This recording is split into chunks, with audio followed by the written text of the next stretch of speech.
Hi hello ನಮಸ್ಕಾರ ಚಾನಲ್ಗೆ ಸ್ವಾಗತ. ಇವತ್ತು ನಾವು ಕಾಳಿ ದೇವಿಯ ಬಗ್ಗೆ ತಿಳ್ಕೊಳ್ಳೋಣ. ಭಯದಿಂದ ಅಲ್ಲ, ಆಕೆಯನ್ನು ಭಕ್ತಿಯ ದೃಷ್ಟಿಯಿಂದ ನೋಡ್ತಾ ಏನೇನಿದೆ ವಿಡಿಯೋದಲ್ಲಿ ಅಂತ ನೋಡೋಣ. ಒಂದು ಧ್ಯಾನ ಶ್ಲೋಕದ ಮೂಲಕ ಆಕೆಯನ್ನು ನೆನೆಸ್ಕೊಳ್ತಾ ವಿಡಿಯೋ ಸ್ಟಾರ್ಟ್ ಮಾಡೋಣ. ಓಂ ಕರಾಲವದನಾಂ ಘೋರಾ ಮುಕ್ತಕೇಶೀಂ ಚತುರ್ಭುಜಾಂ ಕಾಲಿಕಾಂ ದಕ್ಷಿಣಾಂ ದಿವ್ಯಮುಂಡಾಮಾಲಾವಿಭೂಷಿತಾಂ ಸದ್ಯಚ್ಛಿನ್ನಾ ಶಿರಃ ಖಡ್ಗಂ ಭಾಮದೋರ್ಧ್ವಾ ತಾರಾಂಬುಜಾಂ ಅಭಯಂ ವರದಂ ಚೈವ ದಕ್ಷಿಣದೋರ್ಧ್ವಾಪಾಣಿಕಾಂ. ಇದರ ಅರ್ಥ ಹೀಗಿದೆ: ಭಯಾನಕ ಮುಖ, ಕಪ್ಪು ಕೂದಲು ಮತ್ತು 4 ಕೈಗಳುಳ್ಳ ದಕ್ಷಿಣ ಕಾಳಿಯನ್ನು ಸ್ತುತಿಸುತ್ತೇನೆ ಅಂತ.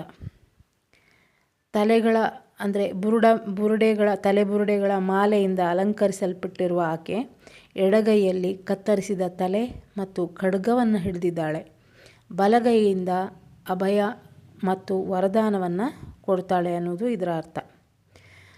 ನಾವು ತಾಯಿ ಕಾಳಿ ದೇವಿಯ ಹೆಸರನ್ನು ಕೇಳ್ತಿದ್ದ ಹಾಗೆ ಮನಸ್ಸಲ್ಲಿ ಒಂದು ಚಿತ್ರ ಬರುತ್ತೆ.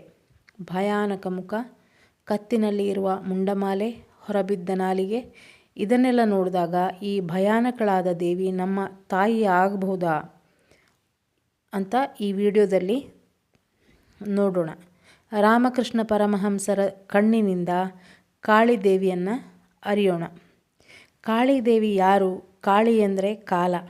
ಕಾಳಿ ಎಂದರೆ ಕಾಲಕ್ಕೂ ಮೀರಿದ ಶಕ್ತಿ ಆಕೆ.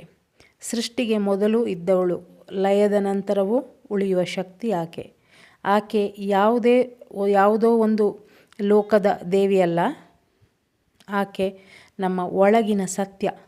ಅಜ್ಞಾನವನ್ನು ಕತ್ತರಿಸುವ ತಾಯಿ ಆಕೆ. ಅಹಂಕಾರವನ್ನು ಮುರಿಯುವ ಶಕ್ತಿ ಆಕೆ. ಕಾಳಿಯ ನಾಲಿಗೆ ಹೊರಗೆ ಇದೆ. ಇದು ಜನರು ಭಾವಿಸುವಂತೆ ಕೋಪದ ಸಂಕೇತ ಅಲ್ಲ. ಶಾಸ್ತ್ರದ ಪ್ರಕಾರ ನಾನು ಎಂಬ ಭಾವನೆ, ಅಹಂಕಾರ, ಸ್ವ ಅಸ್ತಿತ್ವದ ಮಿತಿ ಈ ಎಲ್ಲವೂ ಕರಗಿದಾಗ ನಾಲಿಗೆ ಸ್ವಯಂ ಹೊರಬರುವುದು. ಇದು ಪೂರ್ಣ ಲಯದ ಸ್ಥಿತಿ. ಇನ್ನೊಂದು ಅರ್ಥದಲ್ಲಿ ನಾಲಿಗೆ ಎಂದರೆ ವಾಕ್ಶಕ್ತಿ. ನಾಲಿಗೆ ಹೊರಗೆ ಚಾಚಿರುವುದರ ಅರ್ಥ ಮಾತು ಇಲ್ಲ, ಅಹಂಕಾರದಿಂದ ಹುಟ್ಟುವ ಶಬ್ದ ಇಲ್ಲ, ಮೌನ ಸ್ಥಿತಿ. ಅದು ಪರಮ ಸತ್ಯದ ಸ್ಥಿತಿ. ಕಾಳಿಯ ಕಂಠದಲ್ಲಿ ಇರುವ ಮುಂಡಮಾಲೆ ಪೂರ್ವಜನ್ಮಗಳ ಸ್ಮೃತಿ. ಒಬ್ಬ ಮನುಷ್ಯ ಅನುಭವಿಸಿದ ಅನೇಕ ಜನ್ಮಗಳ ಸ್ಮೃತಿಗಳ ಸರಮಾಲೆ. ಅಹಂಕಾರ, ಅನುಭವ, ನಾನು ಎನ್ನುವ ಅಹಂ ಎಲ್ಲವನ್ನ ಮೀರಿ ಆಕೆ ಸಂಸಾರದ ನೆನಪುಗಳನ್ನು ಮೀರಿದವಳು. ಇನ್ನು ರಕ್ತ ಅದು ಹಿಂಸೆಯಲ್ಲ, ಅದು ಅಜ್ಞಾನದ ನಾಶ. ಇನ್ನು ರಕ್ತಬೀಜನ ಸಂಹಾರ ಮತ್ತು ಕಾಳಿಯ ಶಕ್ತಿ ಏನು ಅಂತ ನೋಡೋದಾದರೆ, ರಕ್ತಬೀಜ ಅನ್ನುವ ರಾಕ್ಷಸನ ಸಂಹಾರದ ನಂತರ ಕಾಳಿಯ ಶಕ್ತಿ ನಿಯಂತ್ರಣ ಮೀರಿತಂತೆ. ಆಕೆ ರೋಷಾವೇಶದಿಂದ ನರ್ತಿಸುತ್ತಾ ಇರುವಾಗ ಭೂಮಿ ಕಂಪಿಸೋಕ್ಕೆ ಶುರುವಾಯಿತಂತೆ. ಯಾವ ದೇವರು ಆಕೆಯನ್ನು ತಡೆಯೋದಕ್ಕೆ ಆಗಿಲ್ವಂತೆ. ಆ ಕ್ಷಣದಲ್ಲಿ ಶಿವ ಏನು ಮಾಡ್ದ ಅಂತಂದರೆ, ಶಿವ ಆಕೆ ಜೊತೆ ಯುದ್ಧಕ್ಕೆ ಹೋಗಿಲ್ಲ, ಮಂತ್ರ ಜಪಿಸಿಲ್ಲ. ಶಿವ ಏನು ಮಾಡಿದ್ದು ಗೊತ್ತಾ? ಶಿವ ಸ್ವತಃ ಮಗುವಾಗಿ ಆಕೆಯ ಕಾಲಿನ ಹತ್ರ ಬಿದ್ದನಂತೆ. ಕಾಳಿ ಆ ಮಗುವನ್ನು ನೋಡಿದ್ಲು. ಅಳುತ್ತಿರುವ ಮಗುವನ್ನು ನೋಡಿ ತಾಯಿಯ ವಾತ್ಸಲ್ಯ ಭಾವ ಆಕೆಯಲ್ಲಿ ಉಂಟಾಯಿತು. ಮಗುವಿಗೆ ಹಾಲು ನೀಡಿದಳಂತೆ. ಇದು ಏನನ್ನು ಹೇಳುತ್ತೆ ಅಂದರೆ, ಕಾಳಿಯ ಶಕ್ತಿಯ ಮೂಲ ಕರುಣೆ.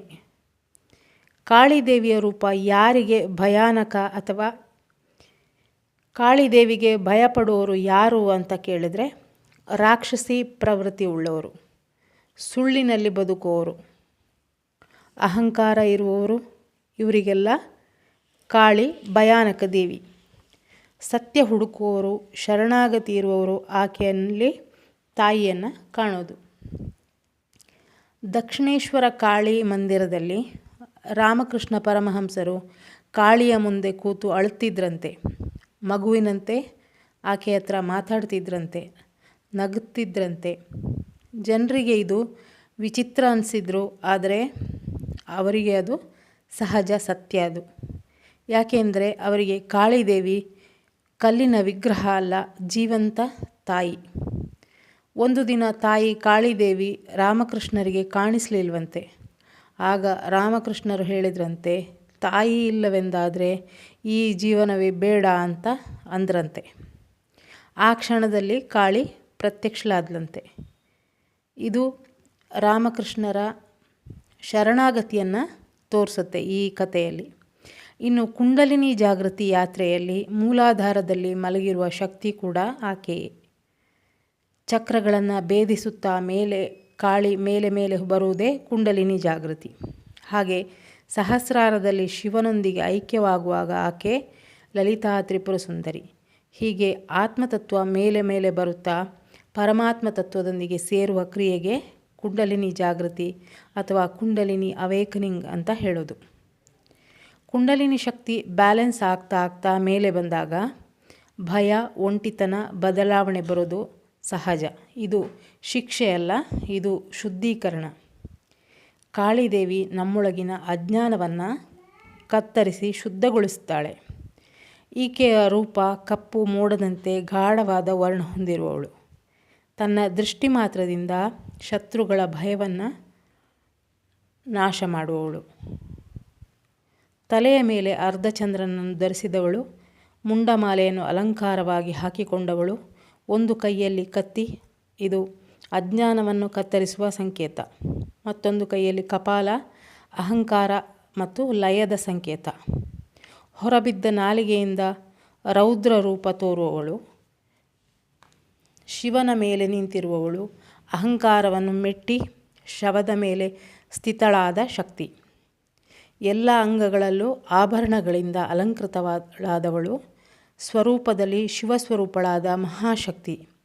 ಆಕೆಯೇ ಪರಮೇಶ್ವರಿ, ಮಹೇಶ್ವರಿ ಕೂಡ ಹೌದು. ತಾಂತ್ರಿಕ ರೀತಿಯಲ್ಲಿ ಈಕೆಯನ್ನು ಪೂಜಿಸಲು, ಆರಾಧಿಸಲು ಎಲ್ಲರಿಂದ ಸಾಧ್ಯವಿಲ್ಲ. ಆದರೆ ಭಕ್ತಿ, ಆ ಶರಣಾಗತಿ ಇದು ಎಲ್ಲರಿಂದಲೂ ಸಾಧ್ಯ. ಮನೆಯಲ್ಲಿ ಅಮಾವಾಸ್ಯೆ, ನವರಾತ್ರಿ, ಗುಪ್ತ ನವರಾತ್ರಿ ಈ ವಿಶೇಷ ದಿನಗಳಲ್ಲಿ ಕೂಡ ಆಕೆಯನ್ನು ಆರಾಧಿಸಬಹುದು. ಓಂ ಶ್ರೀ ಕಾಳಿಕಾಯೈ ನಮಃ. ಓಂ ಶ್ರೀ ಕಾಳಿಕಾಯೈ ನಮಃ ಇದು ಎಲ್ಲರೂ ಜಪಿಸಬಹುದಾದ ಸರಳ ಕಾಳಿದೇವಿ ಮಂತ್ರ.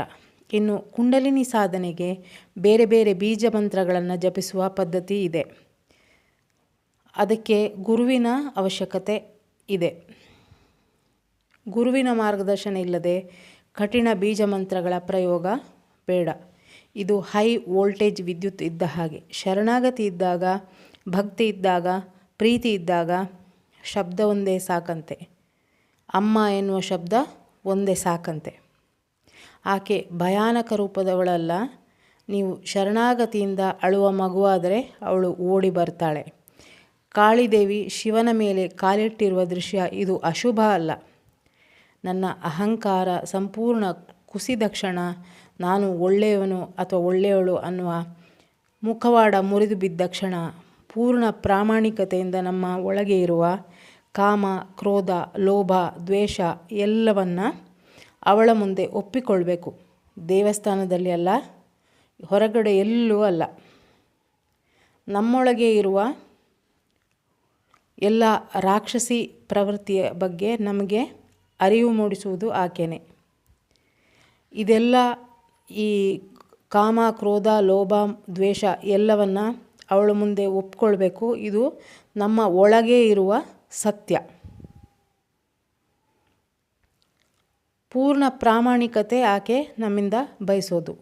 ಆಕೆಗೆ ಶರಣಾಗುವ ಮೂಲಕ ನಮ್ಮ ಕುಂಡಲಿನಿ ಯಾತ್ರೆ ಸುಗಮವಾಗಲಿ ಅಂತ ಹೇಳ್ತಾ ಮುಂದಿನ ವಿಡಿಯೋದಲ್ಲಿ ಸಿಗ್ತೀನಿ. Thank you for watching.